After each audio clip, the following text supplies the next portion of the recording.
चलिए शुरू करते हैं। जैसा चल रहा है बायोलॉजी का सेट, उसी तरह कंटिन्यू खत्म करने के बाद, प्लेलिस्ट खत्म करने के बाद आपका फिजिक्स केमिस्ट्री का चलेगा। उसके बाद वन लाइनर चलेगा और जो साइंस का बोला हुआ है वो भी चलेगा। तो आप कंटिन्यू तैयार रहें, आप सपोर्ट करेंगे तो हम कंटिन्यू रहेंगे। तो पादप रोग मतलब पौधे में जो होती है बीमारी उससे, और ज्यादा क्वेश्चन नहीं है, ये 17 क्वेश्चन है और भी है पादप तक, इसी में पढ़ा देंगे हम। तो पहला क्वेश्चन है कि पादप रोगों का सबसे उत्तरदायी कारक कौन है? पादप मतलब पौधा, पौधा रोगों का सबसे उत्तरदायी कारक कौन है? बता सकते हैं? तो हम बताएंगे फफूंदी है। कौन है? फफूंदी है। ये हम अच्छे से जानते हैं। दूसरा प्रश्न की अगर बात करें तो पौधों को रोग प्रतिरोध बनाया जाता है। तो पौधों को रोग प्रतिरोध बनाया जाता है, इसका आंसर का जवाब दीजिए। तो ये है जंगली किस्म के प्रजनन कार्य करा के बनाया जा सकता है। ठीक है। तीसरा प्रश्न है हरित बाली रोग किस फसल से संबंधित है? तो हरित बाली रोग जो है ये बताइए किस फसल से संबंधित है? बाली एक रोग होता है, वो बताइए। तो ये हमारा जो है बाजरा से संबंधित है। बाजरा में हरित बाली रोग होता है। चौथे प्रश्न की अगर बात करें तो टिक्का रोग किस फसल से संबंधित है? तो टिक्का रोग जैसे ही शब्द आएगा तो मूंगफली को टिक लगा दीजिएगा। मूंगफली में होता है टिक्का रोग, है ना। अब धान का बात करते हैं तो चलिए देखिए, पांचवा प्रश्न है धान का प्रसिद्ध रोग खैरा रोग किसके कारण होता है? तो ये हम जानते हैं जस्ता की कमी के कारण हो जाता है। छठा प्रश्न देखिए, छठा प्रश्न है चाय में लाल रस्ट रोग जो है किसके कारण होता है? चाय में देखिएगा लाल रस्ट रोग होता है, किसके कारण हो जाता है? तो ये होता है हरे शैवाल के कारण हो जाता है, ये भी आप जानते हैं। सातवां प्रश्न है नींबू का कैंकर रोग, ठीक है, कैंकर रोग किससे होता है? तो नींबू में जो है कैंकर रोग होता है, किसके होता है? क्या कारण है बताइए, बताइएगा। सातवां प्रश्न का बी, जीवाणु के कारण, बैक्टीरिया के कारण होता है। अगर बात करें आठवें प्रश्न की बात करेंगे तो आठवां प्रश्न है कि फसलों पर आक्रमण करने की कीट की प्रायः जो है कौन सी अवस्था अधिक हानि पहुंचाती है? तो अधिक हानि पहुंचाने वाली बताइए, आठवां प्रश्न का जवाब दीजिए। तो वो है ऑप्शन नंबर सी है केट। याद रखिए, केटर अलग कर दीजिए, पियर अलग कर दीजिए, केटर पियर कर दीजिए। ठीक है, ऐसे याद करिएगा तो आपको आसानी से याद होगा। अगर बात करें नौवें प्रश्न का तो मिली बग किस फसल से संबंधित है? तो मिली बग जो है किस फसल से संबंधित है? नौवां प्रश्न का जवाब दीजिए। तो ये है ऑप्शन नंबर ए, सरसों से संबंधित है। किससे? सरसों से संबंधित है ना। अगर 10वां प्रश्न की अगर हम बात करेंगे तो याद रखिएगा 10वां प्रश्न है एक रोग है, कौन रोग है? ठीक है, निर्जा रोग है, निर्जा रोग है। अग्नि निर्जा रोग किससे संबंधित है? ये बताइएगा चार ऑप्शन में। तो 10वां प्रश्न का जवाब है सेब में। अग्नि निर्जा रोग जैसे ही बोले तो एप्पल में टिक लगा के आ जाइएगा। 11वां प्रश्न की अगर बात करें तो गन्ने के जो है लाल सड़ने रोग, एक लाल सड़ा हुआ रोग होगा, सड़न जैसा दिखेगा लाल लाल, ठीक है, के लिए उत्तरदायी कवक कौन सा कवक होता है जिसके कारण जो है गन्ने में लाल सड़ने वाला रोग हो जाता है? बताइएगा। 11वां प्रश्न का जवाब देंगे तो ऑप्शन नंबर डी देख रहे होंगे, ये आप पढ़े होंगे। ठीक है, तो क्या है? फाल्केटम, फाल्केटम के कारण है। पूरा अगर बोले तो तोड़ दीजिए, कोले अलग कर दीजिए, ठीक है, कोलेटो अलग कर दीजिए, ठीक है, कोलोटेव है, केलेटो है, अलग कर दीजिए और ट्रिकम कर दीजिए। कोलोटो या कोलेटो, ट्रिकम, फाल्केटम बोल दीजिए, है ना, याद हो गया होगा। चलिए 12वां प्रश्न की बात करते हैं। 12वां प्रश्न है कि मूंगफली में होने वाली टिक्का रोग के लिए जो है उत्तरदायी कवक कौन सा है? तो मूंगफली में जो होने वाली जो टिक्का रोग होता है वो किसके कारण होता है? कौन सा कवक होता है? ठीक है, 12वां प्रश्न का जवाब दीजिए। तो ऑप्शन नंबर ए, इसे भी तोड़ेंगे तो याद होगा, और अगर ऑप्शन सामने आ गया तो कभी नहीं भूलिएगा कि मैं जानता हूं। तो टिक्का रोग जो है मूंगफली में होता है, और कौन सा कवक है तो सुनिए। आगे तो लास्ट वाले को याद कीजिए, ज्यादातर ऑप्शन में लास्ट वाला हटता नहीं है, तो याद रखिएगा पर्सोनेटा, ठीक है, पर्सोनेटा। अब आगे वाला याद कीजिए, सरको, याद रखिए सरको अस्पोरा, सरको अस्पोरा पर्सोनेटा, याद हो गया। मूंगफली में जो कवक है, टिक्का रोग जो होता है इस कवक के कारण होता है। 13वां प्रश्न की अगर बात करें, निम्नलिखित में से किस कवक के कारण बाजरे में ग्रीन ईयर रोग होता है? किस कारण होता है? बाजरे में, तो उसका भी हम याद रखेंगे कवक का नाम। तो ऑप्शन नंबर ए देख रहे होंगे, यही सही होगा। कैसे याद रखिएगा? तो लास्ट वाला हमेशा मैंने बोला है कि आगे आगे लास्ट वाला याद करिए, क्योंकि लास्ट वाला ऑप्शन में हटता नहीं है। तो ऐसे ग्रेमी अलग कर दीजिए, कोला अलग कर दीजिए। ग्रेमी कोला तो हो गया, उससे याद कीजिए। तो अस्केरे अलग कर दीजिए, स्पोरो अलग कर दीजिए, स्पोरा अलग कर दीजिए। ठीक है? तो अस्केले कर दीजिए, स्पोरा अलग कर दीजिए और ग्रेमी को अलग कर दीजिए। तो ये कवक के कारण जो है बाजरे में ग्रीन ईयर रोग होता है। अब 14 प्रश्न की बात करें तो आलू में होने वाली उत्तरभावी अंगमारी रोग के लिए उत्तरदायी कवक है। तो कौन सा कवक है बताइए? बताइएगा 14 प्रश्न का, तो बी होगा। ठीक है, बी हो जाएगा। तो याद रखिएगा फाइटोपेथेरा, याद रखिएगा फाइटोपेथेरा, आगे याद रखेंगे और याद रखिएगा इन्फेस्टेंस याद रखेंगे। ठीक है, इन्फेस्टेंस ये हो गया कारण होता है। ध्यान से सुनेंगे। सिस्टर्स कैंकर है, तो सिस्टर्स कैंकर जो है वो बताइए किसका प्रजाति है, किसमें ये रोग होता है या कौन सा कीट है, यही पूछ रहा है ना। तो ये हम जवाब देंगे सी, नींबू का एक रोग है, नींबू का एक रोग है। ठीक है, 16वां प्रश्न की अगर बात करेंगे हम लोग, 16वां प्रश्न की बात करें कि रिंग रोग के नाम से जाना जाता है। तो रिंग रोग के नाम से कौन जाना जाता है? तो वो जाना जाता है सैथिल रोग। रिंग रोग के नाम से सैथिल रोग को ही जाना जाता है। 17वां प्रश्न की अगर बात करें, 17वां प्रश्न है आलू में ब्लैक हार्ट का कारक कौन है? तो ब्लैक हार्ट का कारक कौन है बताइए? तो यह बी, बोरॉन की कमी के कारण होता है, बोरॉन की कमी के कारण होता है।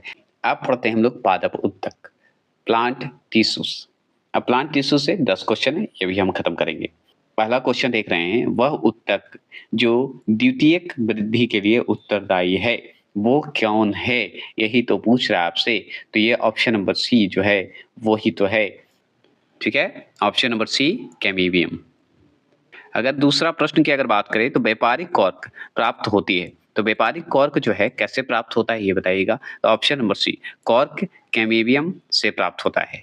ठीक है, कैमीबियम अलग कर दीजिए। ठीक है, याद हो जाएगा, यम को अलग कर दीजिए। तीसरा प्रश्न क्या है सुनिए, पादपों में बना खाद्य पदार्थ, पादप हमेशा पौधा याद रखिएगा। पादपों में बना खाद्य पदार्थ पौधों के विभिन्न अंगों में किसके द्वारा पहुंचाता है? किस माध्यम से पहुंचाया जाता है भाई पौधों में? ये हम बताएंगे तीसरा प्रश्न का सी, फ्लोएम के कारण। तो चौथा प्रश्न है कि पादपों में जल तथा खनिज लवणों का संचालन किसके द्वारा होता है? तो किसके द्वारा होगा ये बताइए। तो ये जाइलम के ही द्वारा संचालन होगा। याद रखिए, खनिज लवण की अगर बात करें तो ये होगा जाइलम के द्वारा। अगर पौधों के विभिन्न अंगों में अगर खाद्य पदार्थ की बात होगी तो फ्लोएम लगाइएगा। ठीक है, क्लियर आपको हुआ कि नहीं? हो गया होगा। 5वें प्रश्न की अगर हम बात करें तो वृक्षों की आयु वर्षों में निर्धारित की जाती है। तो वृक्षों की आयु जो है वर्षों में निर्धारित होती है।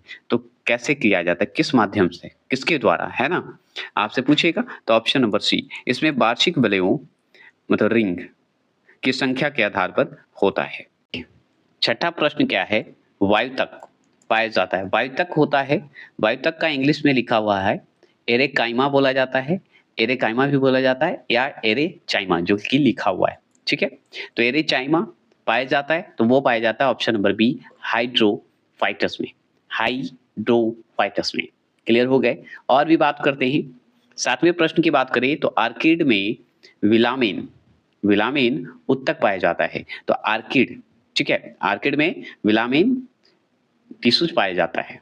ठीक है, तो कहाँ पाया जाता है, किसमें पाया जाता है, यही आपसे पूछ रहा है 7वां प्रश्न का। तो बी होगा, मूलों में। मूलों में मतलब जड़ों में। 8वां प्रश्न की अगर बात करें, जलौद जो है निम्न में से किसकी उपस्थिति के कारण जल पर तैरते हैं? तो जल पर तैरते हैं, किसके कारण जल पर तैरते हैं? तो ये है हमारा वायुतक के कारण जल पे जो है क्या करते हैं, तैरते हैं। और वायुतक क्या था इंग्लिश में बता सकते हैं? तो एरेकाइमा बोला जाता है या एरेचाइमा बोला जाता है वायुतक का। देखिए 9वां प्रश्न है कि शीर्ष अस्त्र जो है विभाजोत्तक उत्तरदायी होता है। तो किसके लिए उत्तरदायी होता है ये बताइए। 9वां, लंबाई में वृद्धि के लिए, लंबे मैं बोल रहा हूँ, ऑप्शन नंबर ए होता है लंबाई में वृद्धि के लिए। अगर 10वें प्रश्न की अगर बात करें हम लोग, तो हम पढ़ेंगे जैसे 10वां प्रश्न का क्वेश्चन है कि पार्श्व है, ठीक है? अब पढ़े शीर्षस्थ, ठीक है? अपारस्व विभाज्योतक उत्तरदायी होता है, तो बताइए अब किसमें होगा?